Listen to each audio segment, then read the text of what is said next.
ये बहुत समय पहले की बात है। जहाँ तक मुझे याद है इस बात को करीब करीब 12 साल बीत गए हैं।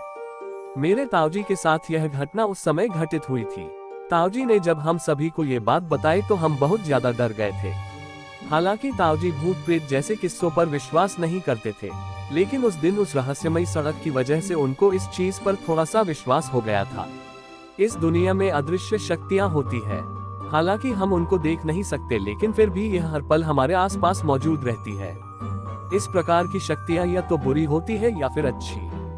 ज्यादातर लोगों को यही लगता है कि यह सारी शक्तियां बुरी ही होती है, लेकिन ऐसा नहीं है। बहुत से ऐसे भी किस्से होते हैं जहां पर अदृश्य शक्ति किसी इंसान की मदद भी कर देती है। ऐसे किस्से हमें डराते तो हैं, लेकिन दूसरे ही पल वह हमें एक प्रकार से अच्छाई का संदेश भी देते हैं। तो आइए मैं अब आपको उस पुराने दिन में ले चलती हूँ जिस दिन मेरे ताऊजी के साथ कुछ अलग ही तरह की घटना घटी थी। ये बात 2011 की है। मेरे ताऊजी गवर्नमेंट बैंक मैनेजर थे। इसी वजह के चलते उनका एक जगह से दूसरी जगह आना जाना लगा रहता था। हम सब जयपुर में रहते थे।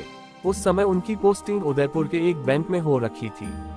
क्योंकि 3 दिन बाद ही दिवाली थी, इसलिए मेरे ताऊजी को इसी सिलसिले के चलते घर आना था। हालांकि ताऊजी को इस साल बैंक की तरफ से ज्यादा काम मिला था, इसलिए उनका घर आना असंभव सा लग रहा था। लेकिन ताऊजी कहाँ मानने वाले थे। ताऊजी ने ये तय कर रखा था कि वह दिवाली तो अपने घर पर ही मनाएंगे। इसलिए ताऊजी ने बैंक अधिकारी से बात की और दिवाली के हिसाब से 5 दिन की छुट्टियां ले ली। ताऊजी के साथ उनके एक दोस्त कर्मचारी महेश ने भी बैंक से छुट्टी ले ली थी। क्योंकि दोनों का घर जयपुर में ही था, इसलिए दोनों ने ये तय किया कि वह दोनों ही उदयपुर से कार लेकर जयपुर तक जाएंगे। वो दोनों उदयपुर से रवाना हो गए। 6 घंटे का सफर आराम से कटे, इसके लिए उन दोनों ने कार के स्पीकर पर गाने चला दिए। कार की खिड़की भी खुली थी। मंद मंद हवा बह रही थी। 1 घंटे बाद में मेरे ताऊजी को जोरों से भूख लगने लगी। उन्होंने महेश अंकल को कहा कि कोई अच्छे ढाबे पर रोक देना। तभी महेश अंकल ने देखा कि कार में पेट्रोल भी कम हो गया था। पर ताऊजी ने कहा कि पेट्रोल तो कल ही भरवाया था, तो फिर यह कम कैसे हो गया। महेश अंकल को भी यह कुछ रहस्यमय लगा। उन्होंने कहा कि अब पेट्रोल तो भरवाना ही पड़ेगा, पर पहले खाना खा लिया जाए। वो दोनों कोई अच्छा ढाबा ढूंढने लगे, पर उनकी कार तो राष्ट्रीय हाईवे पर चल रही थी। उस हाईवे पर ढाबा तो दूर दूर तक नहीं दिख रहा था। अचानक ही उनकी नजर एक ढाबे पर पड़ी, जो कि हाईवे पर नहीं था, बल्कि एक हाईवे के किनारे पर जाती हुई पतली सी सड़क पर था।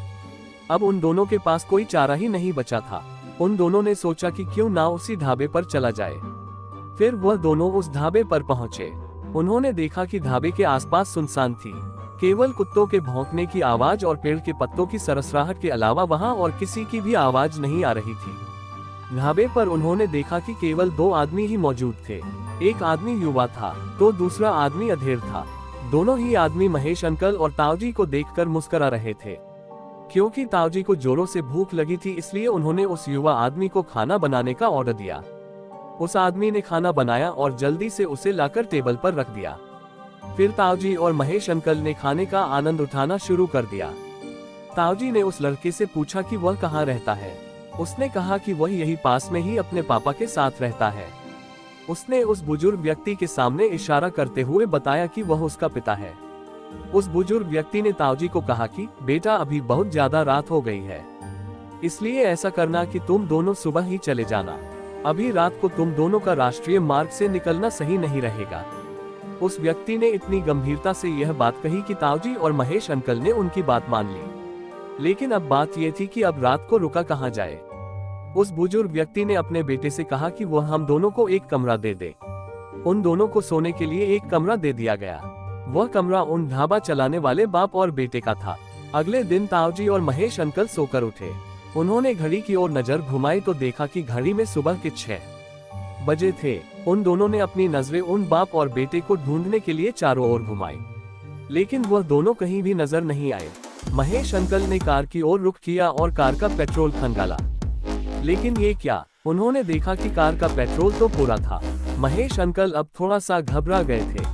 वह सोचने लगे कि कल जो कुछ भी उनके साथ हुआ, क्या वह सपना था या हकीकत। फिर महेश अंकल और ताऊजी जयपुर के लिए रवाना हो गए। जैसे ही ताऊजी घर पहुंचे, हम सभी ने चैन की सांस ली।